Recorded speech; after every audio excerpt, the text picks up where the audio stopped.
Trustee Cornell Slade. We have quorum. I'd like to see the motion of the building and vacancy facilities and property agenda.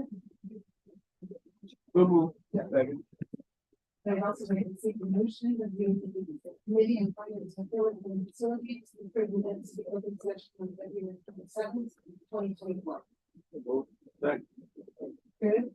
The division of administration and finance, which are two informational items and one item for action is listed on the agenda.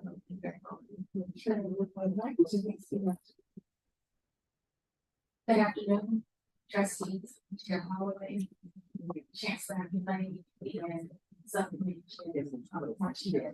I want to go quickly over a couple of informational items related to administration, finance, and facilities, the enrollment growth update, and also facility.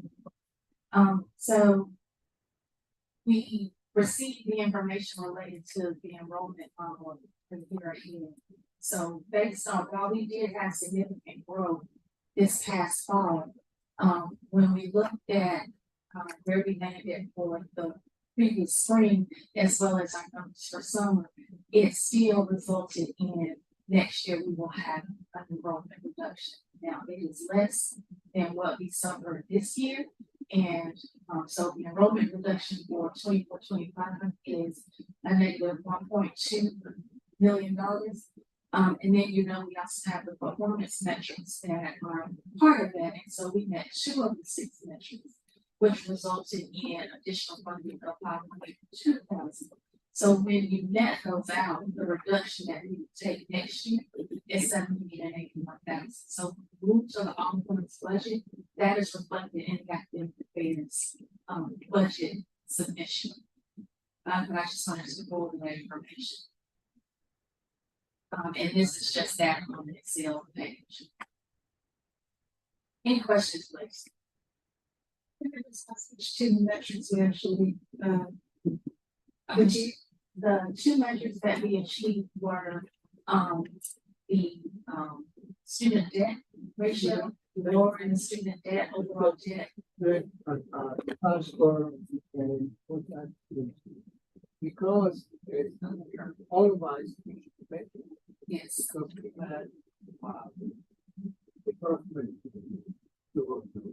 allow the technical ratio, so when it comes to debt reduction, we own that. That's it.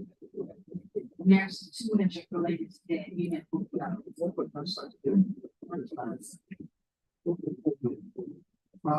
For-year graduation rate, the 4-year graduation rate were not like for something very significant where we was, and that was it for what we discussed before.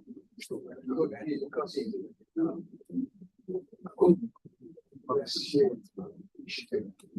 the other one, I believe, is the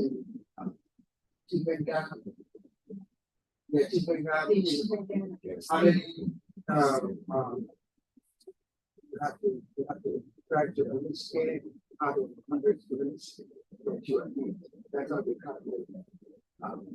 I can give you information on that. That's it. Military. The military was okay, so the other is cost of degree. Because that's correct. Because the degree, we probably that's going to always be something tough for us to because our students, as you said before, always getting knowledge what should incur in terms of community. This is let me put this total cost of education. That's what it's based on. We've always discussed that, it says that most of our students, 1, without fail, and 2, they also work and you know, and this is very important to do. Students put together those, so we'll have to do some. Until we begin to provide more scholarship. And so that's what the most you want, which is something difficult. Sorry, just another question. If we were to achieve those things, Yes. how much would we get? I don't know, I can't give you the specs of the, current. Dr. Chairman, each of the metrics are With- rated different. It's really different, and it's very difficult to calculate, because there are some that we weighted higher than others. So which is the, just out of curiosity. I think the Which is actually, the I would say it's the 20 And based on our discussions with the chancellor, if we do the 4-year graduation rate, when we make that, we actually were making up the piece. Naturally, we were making up. And the cost of degree for every semester over 4 years that a student's here, that adds to the cost of degree. And so that's fine. You make the one, we found it. And how many students graduate from those? Percentage. We don't have that, I don't have it, but, right now it's like 28%, we're around 28% now, 28%. The benchmark, the universe was 50% now. That's what it was. So we reached that, The public spent 28.5 this year, we are, and the benchmark is 29, we reached that, that's good. That's it. The last year, actually, yeah, this year,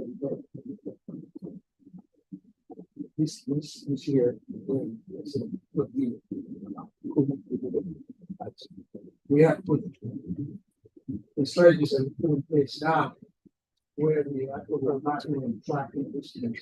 Let me see a little bit about that. What staff, what strategies we will do. While we know that we don't have all the money that we can provide students to prepare working, some are taking more credit hours. When we have to, hire 10 recommended advisors.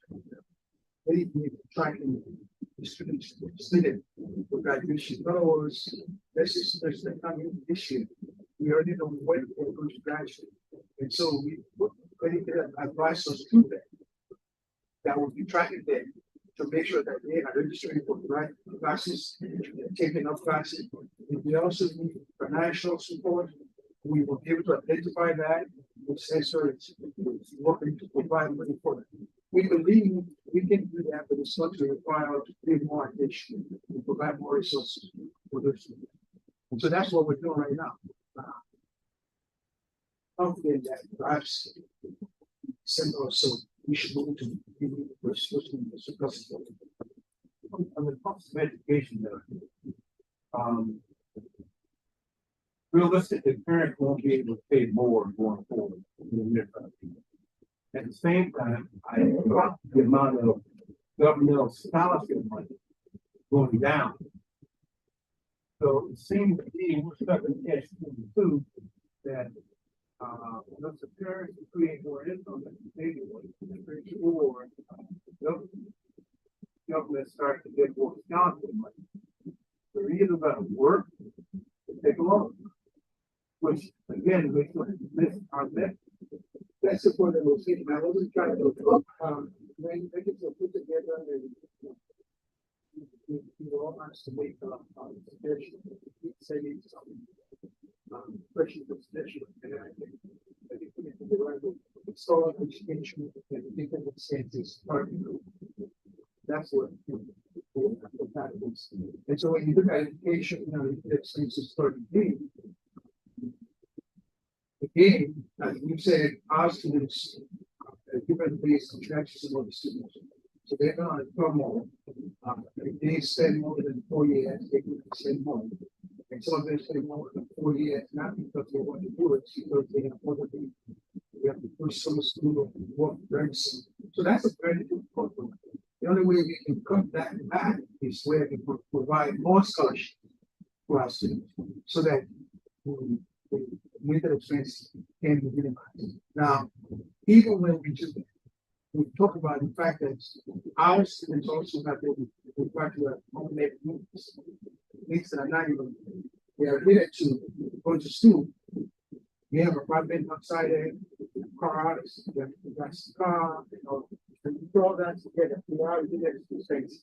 That you see, you have, drive on all of those possible associated education. So it is, that's what it is. Our goal is to raise more scholarship funds, help the students, out a lot more, educated in taking less loan, don't take as much loan as, take what they need, but not more than that, all the education that we provide for them. But that's a tough one. For us, the average cumulative debt, I talked about that. First time because by infusing money and paying for them for their summer and 3 years and goes to school, we were able to help them use the cumulative debt. That's what we did. And almost all of our institutions because we had a fund to hedge the state. Last point, I think we all have a mandate to increase the number of first year students from rural areas. Again, without both being from rural areas of North Carolina, know that the income in those areas is way short of other places. People are trying to follow the catch point too. So to do the things that we're asked to do, is counter to the economics that we have, and then we get penalized by getting less money from the state. Just not the purchase, the purchase because they have the basics, we all have to recruit students from the rural area. The thing that I have said about that in the past, when schools like NCCU and our flagships are using our trying to deal with single, when we go to the same county, rural counties to recruit, then of course schools that will provide our scholarships, more money, I tend to put them in the south. That's always going to be a challenge, as long as we all try to feel.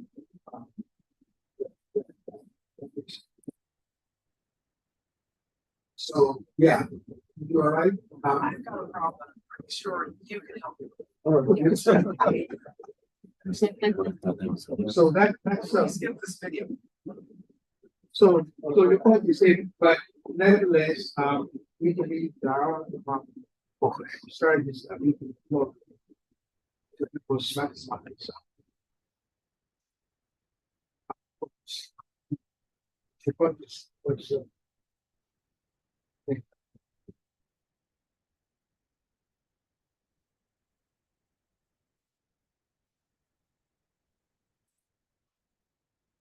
So we're going to facilities update. Some of this is talked about before. That AP Perkins talked about the turf. So the turf project is complete. My first time seeing it, so we went to the spring following year, and it's really something to see, which led us to say NCCU, right? Because the beautiful field underscored that NCCU was able, so we'll work on those things prior to opening up classes. This little business here and this little business, and while the building is complete, there are several questions items that we are completing at this point. This building will be turned over to the School of Business in June, and they will start moving in, and so classes will begin here beginning of this year. 24/7 collaborative learning and research center, probably saw that as you were coming down Fayetteville Street, turning onto Boston on the right. We are making progress with that, and that should be completed in mid-September. Radio station, you can't see that, that's inside of the building, that is in Garrison building, and we are doing the renovation there that will mirror the renovation that we did for the TCCU. So in terms of updating the equipment and the overall look of the radio station. We talked about names the last time, it is rubble now, and so what they're doing at this point is removing the rubble from the site. And we will be planting grass, not someone that not doing someone who will be planting grass, making sure that we get this proper green space as we work through our master plan. You'll remember the master plan, a lot of what we talked about was creating green space areas and areas interiors of the campus that students and others can use. And so this is one of the first components. The biology and cellular education building information research projects that are ongoing that are part of the SKIP and capital funding from the state of North Carolina. We have the design selection. We expect to have the design, the G portion complete in the next month, and that will come in front of the facility operations. We're working on the annual summer term repairs and maintenance for resident calls and some activity building.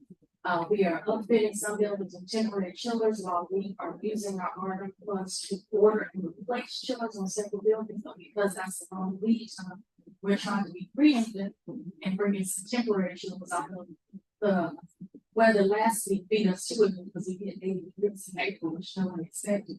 But we are trying to be proactive and make sure that as pressures rise, we are able to keep our offices and classrooms reasonable as people are going through summer school. Preventive maintenance across campus.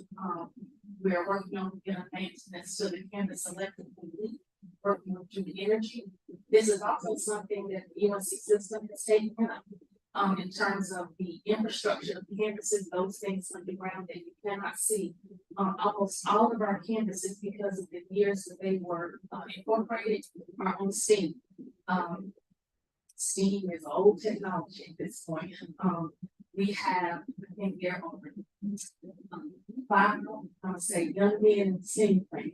When they retire, which all of them probably are pretty close to retirement, you don't have people coming behind them to replace steam. That's not being taught, so they are actually teaching and training some of our other employees who are local staff on how to maintain the steam.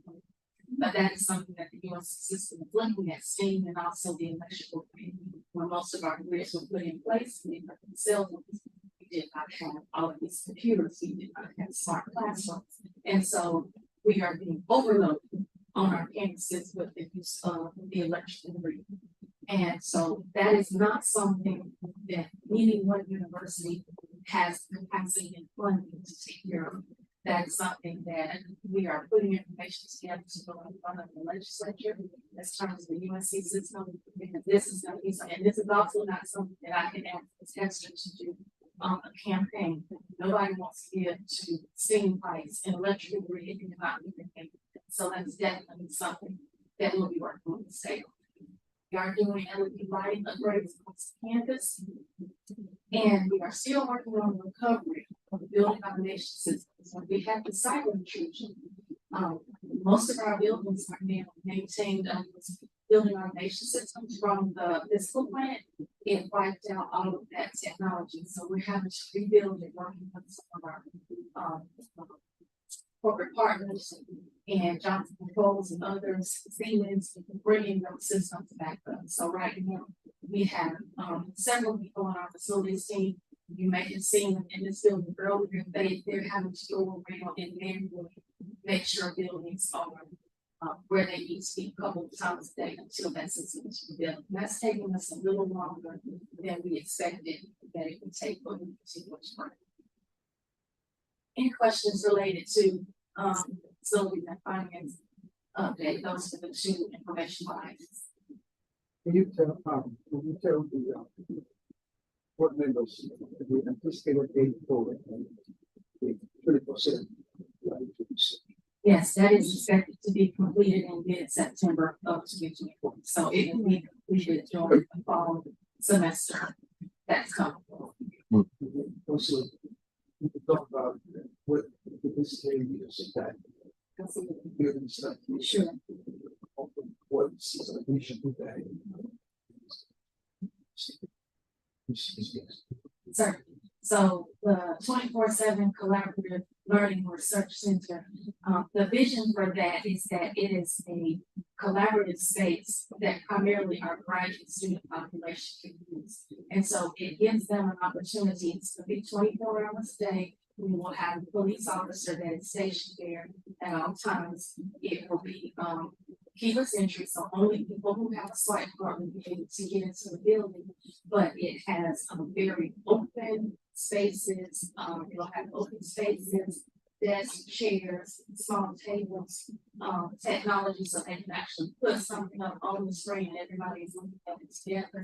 And so it's a place that they can collaborate and work on research and ideas outside of the classroom or the laboratory, outside of being with your professor or your lab instructor. So it is going to be the space that graduate students can use and collaborate and get together and work, much like the student center is the space that undergraduate students can get together and collaborate on any number of areas there. So that's the primary use of 24/7. There will not be any administrative offices there.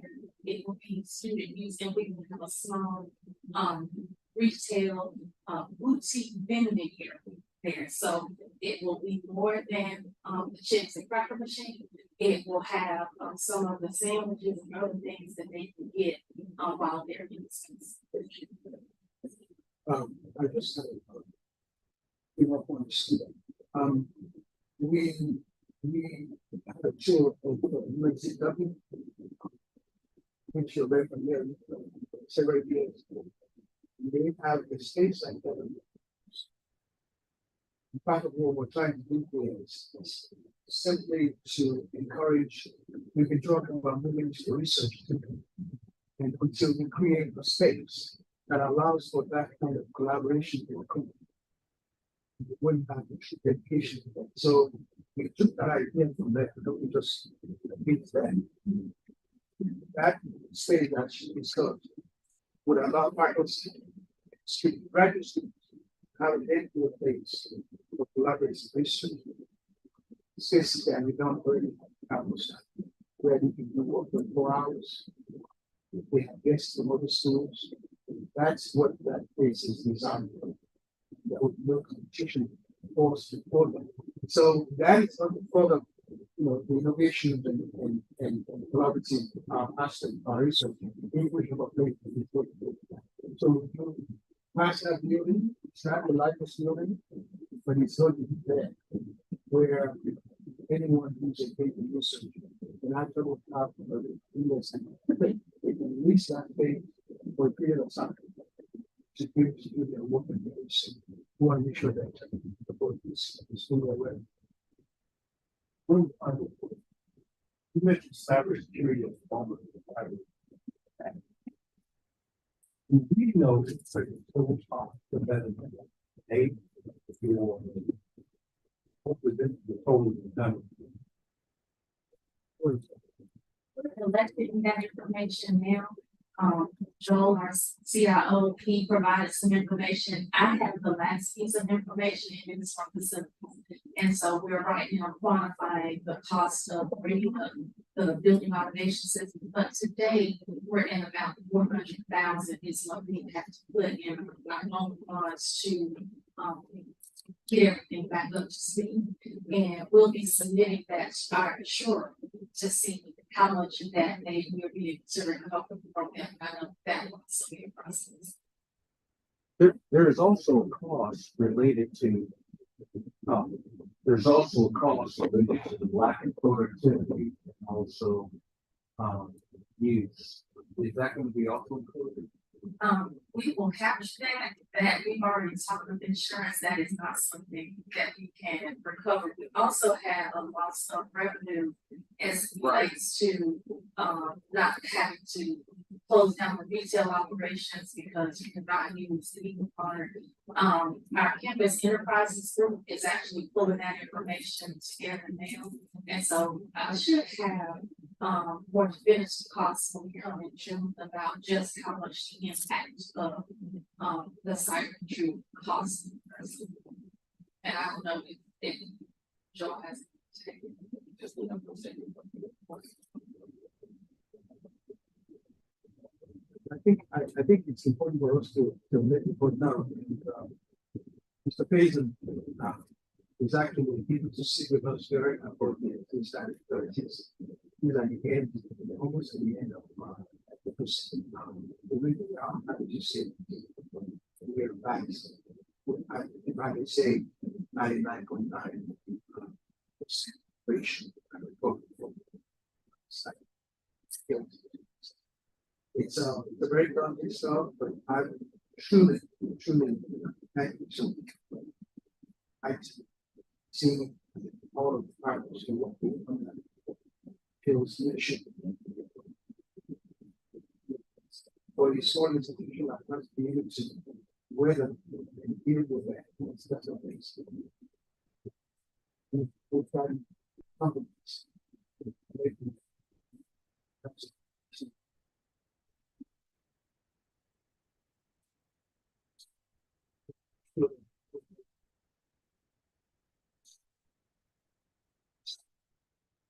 And our system is the more to see it down, which will be that scale says now we can start activity before the you want to talk a little bit about that?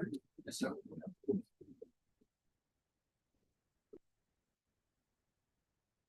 Thank you.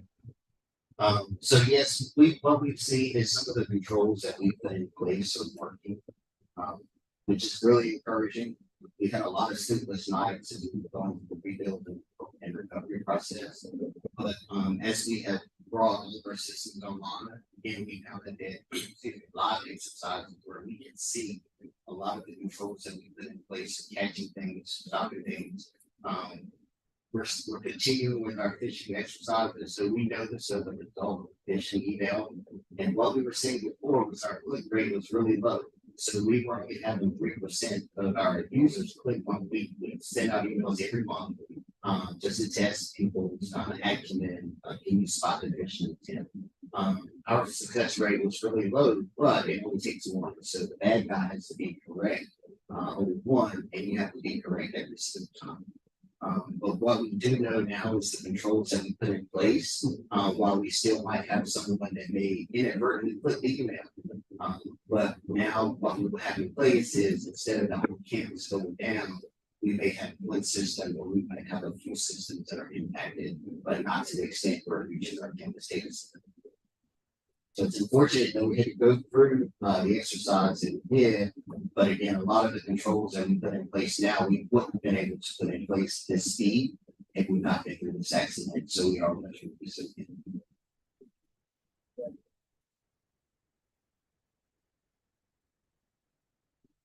So there are no more questions on the finance facilities update and kind of so making me work. So I went ahead and asked them to the all-funds budget PowerPoint because that is the action item that we have.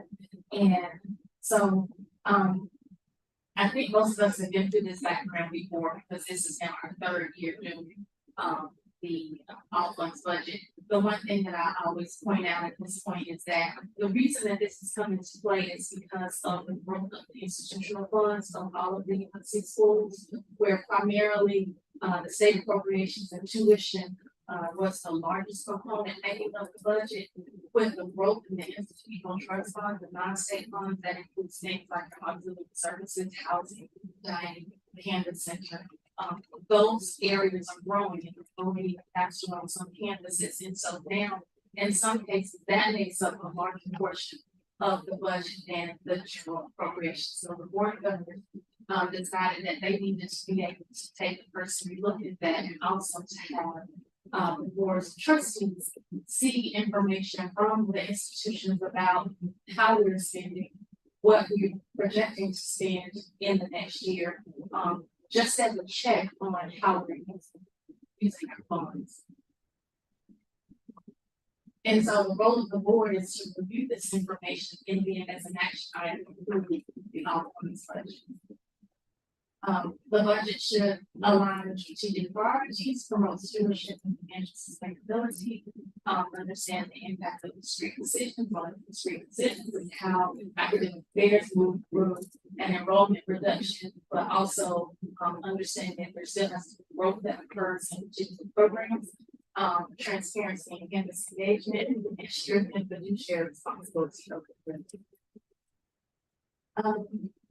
so this has been, this is some of what we have to do after this session. We have to complete a 2-page narrative that basically comes from this PowerPoint presentation, based on what the departments and divisions have indicated that their budget is going to be. And so this is just something about that we don't have any net new funding. In fact, what we have is a decrease in state funding. We also don't have any new funding by way of fees because we did not have any fee increase for next year. So the growth that we will have in revenue will have to come from growth in enrollment. And so if we have more growth, then we benefit from the tuition side, like I said, at limit those students being in housing, use of facilities. And so academic affairs, which is the largest component of everyone's budget. But academic affairs, they set up the budget with an emphasis on student achievement, like expanding retention efforts to work academic programs. Chancellor mentioned that with the 10 success coaches that were created in last year and continue going forward. Program excellence by strengthening the design and implementation of courses across different instructional roles. You've heard Dr. Michael McGee talk earlier in academic affairs about the online learning platform of Office of Learning. And so in addition to what we're doing with Project King Kong, we are also in academic affairs, they are strengthening the offerings of the online programs that are NCCU specific. Professional development, further advancing staff and community support by learning programs, educational and schemes that comes out of our lives that UNC September took, and that information was shared back with the campuses about what in particular the state of North Carolina's workforce needs are going to be going forward, and therefore our programs and offerings should be tailored around some of the actions. So in addition, this request went out to all of the departments and academic affairs and the different schools and colleges in academic program areas developed a budget based on the target. So what I should mention first is that when we are developing this budget, particularly in academic affairs, we work very closely with institutional research and we provide the data on the enrollment. And so we provide information on the student credit hours for each of the colleges down to the actual degree program. Whether that SCH was credit hours are going up or going down, how much is being added. And then that information is provided to academic affairs along with the full allocation of funding. And then they are using that to identify which programs they need to perhaps increase versus those programs that need to decrease. You also, with the exception of personnel, very permanent, you have the ability to move funds between operational categories because they don't have to stay that way all the time. And we think that that has been one of the advantages of the all-points budget is before people talked about the historical allocation. So what happened was always had $2,000 in travel line and this year only has $7,000. Well, when we're looking at it, you look like you only spent $500 every year. So why would we keep giving you $10,000 each year and travel would be better utilize that money somewhere else? Or there's a department that's doing much more travel that's necessary travel. We need to move those things.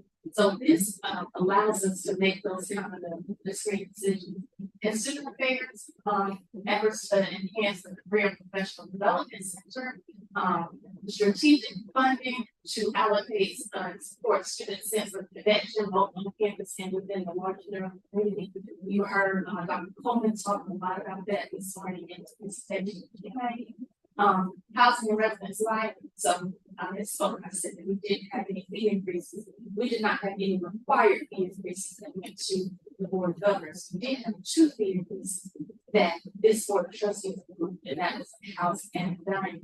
And so in housing, we are continuing to add funding to support the life safety and ADA changes that need to occur in some of our buildings, and also wants us to continue and maintain the electronic locking system that we put in place with the parks like administration and finance. We have had to put quite a bit of funding, reallocate funding in the EHS environmental health and safety area. Because we have a lot of compliance initiatives that have to be met. And so as to the Chancellor's point, moving towards being able to go to research too, we're having to make sure that we're putting the policies, procedures and work in place and some of our labs to make sure fume hoods and HVAC systems are appropriate and that they pass the inspections that come in. So we're using funding that way. We're also continuing to strengthen police and public safety, which is something that is necessary on the campus, but also follows along with the strategic priority of the US system in terms of the police and public safety. And then the dining services, we did that, approved that increase. It's going to allow us to continue with food service offerings, quality of food. Of course, we heard a couple of our investment advisors talk about the impact of inflation. The impact of inflation on the cost of food is significant. And so in order to keep the quality of food where we have it, which we've got in our dining surveys, we're getting quite a bit of positive feedback about the offerings and the quality of food. We need to maintain that. But just in addition, we're also doing some upgrades in Pearson Dining Hall, particularly in addition, and being able to create a new station that they will be able to add even more variety to us Pearson Dining Hall. And I just want to let you know, for those of you that are aware of the impressions that's in the student center. So we're always looking at market data. Impressions haven't done as well. And for those of you who have been on the board for a while, you may remember that the students really implored us for the fresh food or all natural concept. It's not being used. And so we will be as soon as this school year is up, we will start realigning that, and that is going to be a Cinnabon Auntie Anne's station. So I'm telling you all that so that you can come home. That's gonna be quite a bit more use still pretty sure. And the same thing goes with the Austin Avenue retail space, Panera Bread, which students indicated they wanted. It also has not gotten the same sale and traffic that we would expect. And so that is going to be a chicken wing and pizza joint that's going to be, and it will have late night hours to facilitate the students who are on that side of the campus late in the evening, which will promote our retail operations, but will also work with the safety of our students not leaving campus late to get. The athletics request reflects the strategic efforts pointed towards fundraising and increasing game guarantees and donors. You heard Dr. Perkins speak on that earlier. We are continuing to work on the operational efficiency of partnering with the administration and finance. We have been working with the system office in terms of the lines of what we can do on state funds versus what has to be done on athletics. So we just recently created or repurposed the position to be a budget analyst specific to athletics that will be housed in the budget office and will work closely with athletics to manage the budget and make sure that projections that we put in place and making those and providing oversight, financial oversight. And then the budget also reflects in athletics the approved state appropriation for the sports wagering field. They do expect an increase in that based on particular March Madness, and so some of the funds that they're expecting to start next year, we may receive some of those funds by the end of this year. ITS and other administrative units. additional funding for ITS to support the continued efforts around cybersecurity. Also reflects funding requests for continuing operations and human resources, legal affairs, and communication and marketing, continuing to support and make sure that we can create the positions necessary to be prepared for everything. So before this came in front of you, it went in front of the chancellor and the ELC. I had the ELC who was supposed to have an ELC meeting, who did so. It went in front of the chancellor and the ELC, and the ELC to be forwarded to the board of trustees. So I'd like to just click onto the Excel spreadsheet. I just want to explain a couple of things to you. Thank you to Trustee Slade that pointed out some of the buckets that, while that is the template that the ULC system has provided to us, it's a big bucket and there are a lot of components in it, and I would like to explain that so you know some of them are things. If I could, before you run it down, 2 slides back again. Trustee, increase this area of responsibility. I hear that. And then I've read several places that we are advisory only. That we don't run the university, we are advisory only. They're not reading their story from the board of governors saying trustee back off. So I'm confused, what are we supposed to do?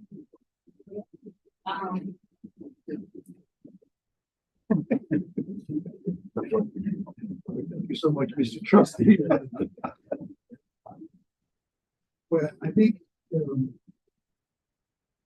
well, yeah, that is true. And, oh, it's a question. Does have insurance.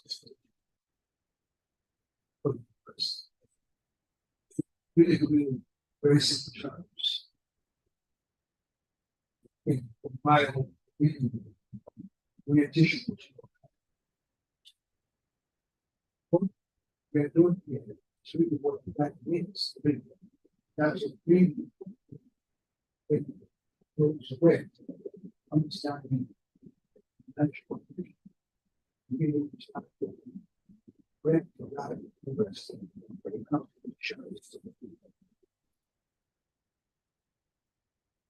Outside of that, you don't allocate them, so you get a lot of multiplication. State. I think in terms of using and managing that, that's where the insurance responsibility comes in. You just provide all the sign, make sure that those resources in one place. Exception.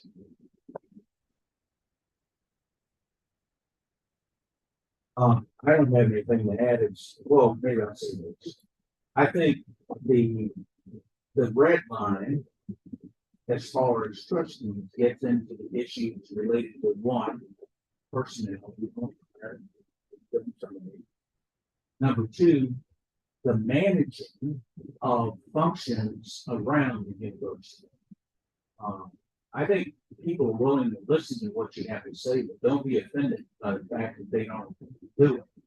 Because we're paying a lot of people at the university money to make those decisions and then to live with relative to accountability.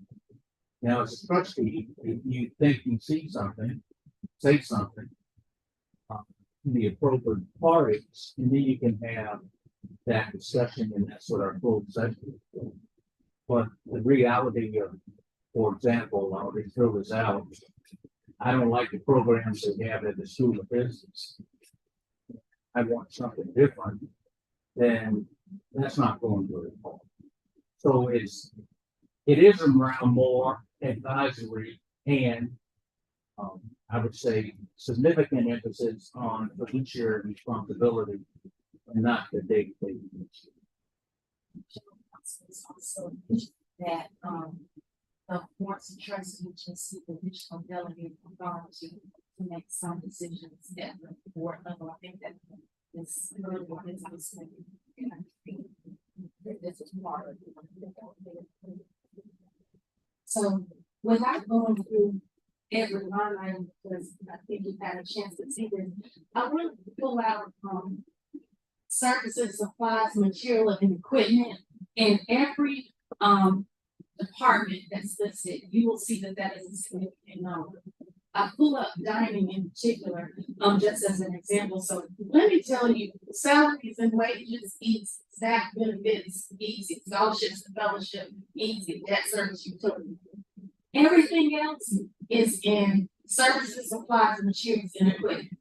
And that's the way it comes to us. So that is traffic, that is supplies, office supplies, educational supplies, that is equipment, that is replacing computers, that is new furniture. You know, that is new computers. It includes all of the maintenance contracts, it includes all of the contracts. So particularly in dining, you see that the sales and service, which the majority of that is the fees that are paid by students. The 16 million here, the majority of that is the Fairmark contract, because we then have to pay that, and that comes through as current services. So I just wanted to explain everything else that you don't see listed here is in that one line item, and that is the way that the system provides the information to us as a template, and that's the way we submit it and turn it back in. But thank you, trustee Slade, for asking, why is that number so big every time? I don't understand.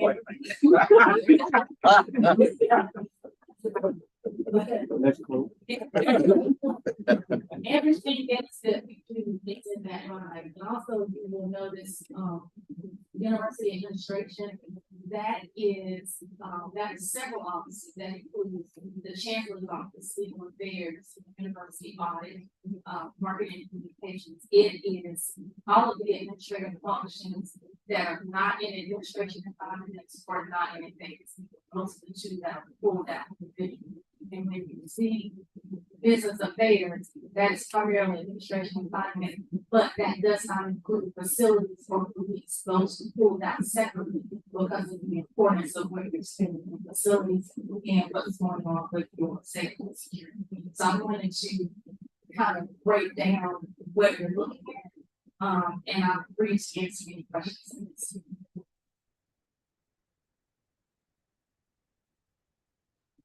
Guard, move up. They're not in club.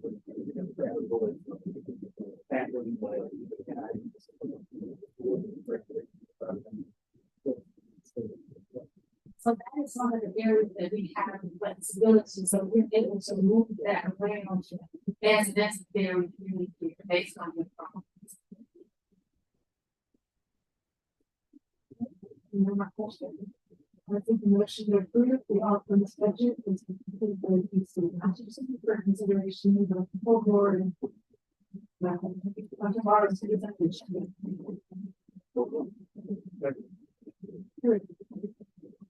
For the benefits for the community, is the motion.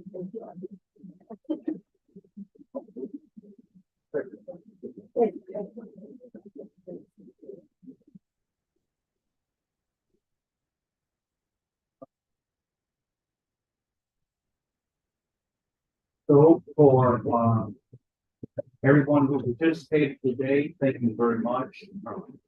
From the executive team and also for the board of trustees being here. Our day is now concluded for our meetings. And what we have on the agenda will be deferred until tomorrow.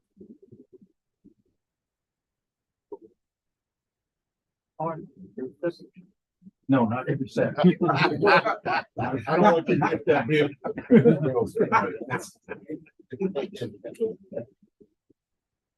So just for moment, there will be a shuttle that can take you all over to essentially the 1910. They're setting up the transition number from this place to the next. And I do have handouts for trustees to review for the closed session of tomorrow. Just please make sure you get that tomorrow.